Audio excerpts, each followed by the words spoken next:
Hey everybody, welcome to my video. You guys probably know if you follow me on Facebook that I'm into fish keeping and breeding some fish. And so I wanted to show you a few things that I got here. Over here is my show tank, my favorite, with all my colorful fish and plants and lights. And we'll zoom in a little bit over there maybe. See some of those guys. And then behind me over here to my right is kind of like my hatching and my breeding tank. You can see right there's a couple of tumblers. They both have eggs in them.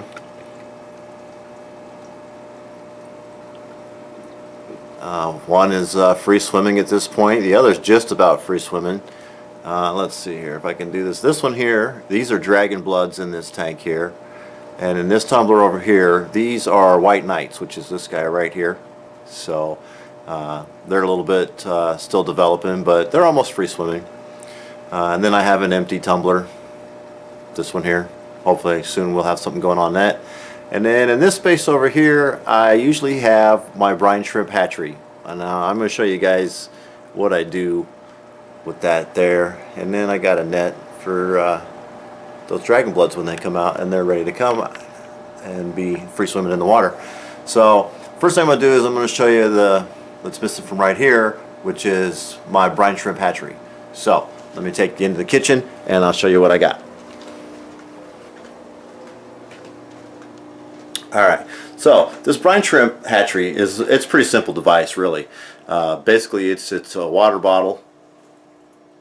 It's a 1 liter water bottle that I cut the bottom off of, and then for the cap I've drilled a hole in this cap. I've got a line with a valve on the end of it, and it works like this.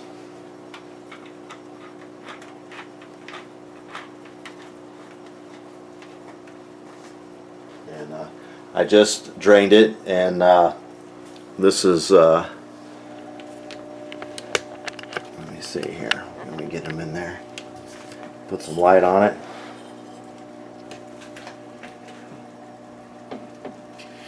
This is my recent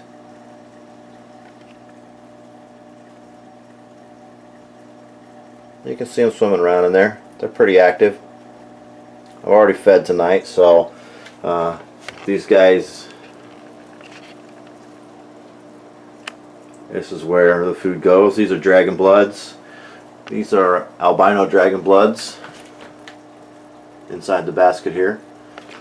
I bought a female that was holding, and so I made the best of that. So here we go.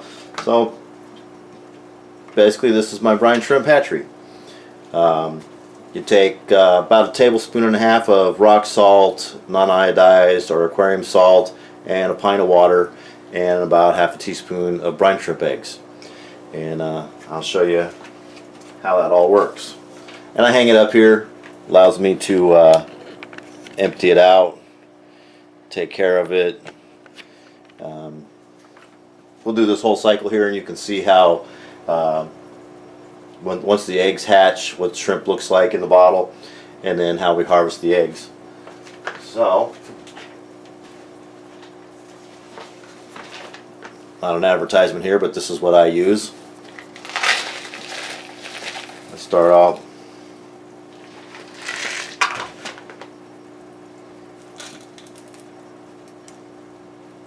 This is about 1.5 tablespoons, a little less than 2 tablespoons of salt.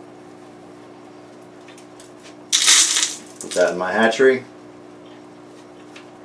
And then, in the past I've used tank water, but it should be dechlorinated water. Some people say you can use tap water, but I like to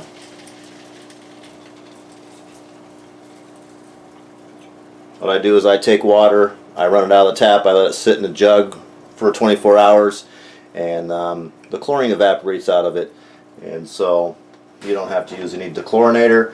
Some people actually say the chlorine actually helps break down the eggs and help them hatch a little bit faster. So I don't know about all that, but so we're going to let our salt dissolve in here.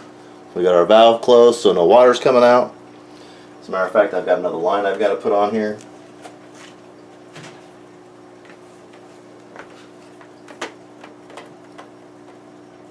There we go. Now we'll take this over to the tank and I'll show you guys how I set this up in my hatchery tank over there.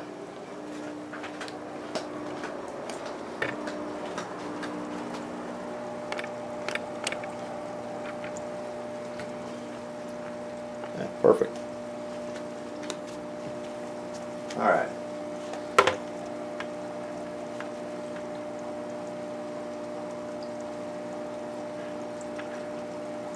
Make sure my air lines are opened up.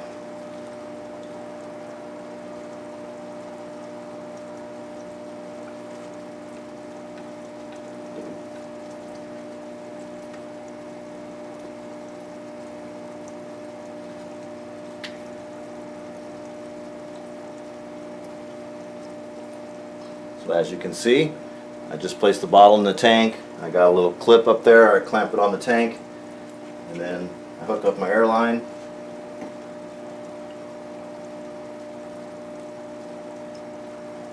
Turn on the air.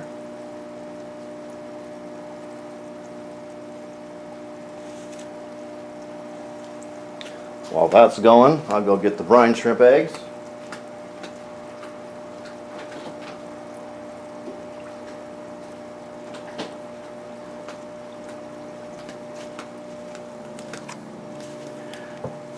Alright, so now you can see it going to work over here.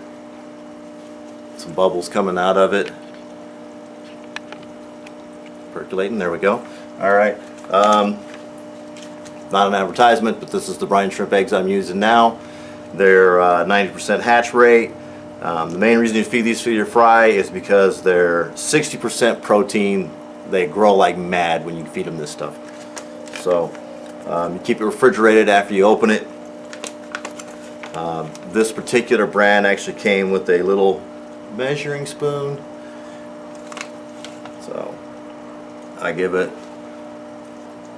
one full spoon into the top of the cup. And now we'll let it work its magic. So right now the eggs I've been harvesting take about 24 hours. They say 24 to 36 hours to hatch. I've had no problem doing it 24 hours. There are other ways you can do this do-it-yourself bottle or hatchery. I do it this way in the tank because it allows me to utilize the air and the heat from the tank. A lot of these do-it-yourself hatcheries, you use a light bulb or a small lamp next to the bottle. It's kind of hard to regulate the heat. When I tried to do it that way, all I ended up with was a bunch of hot water. So I've had a lot of success just putting it in the tank, using the heat from the water in the tank, and using an air line from the pump that's already pumping air into the tank to circulate the water in the bottle, and let it go for 24 hours. So I'm going to let it go for 24 hours, and then tomorrow I will do part 2 of this video and show you the brine shrimp and how I harvest them. Peace out.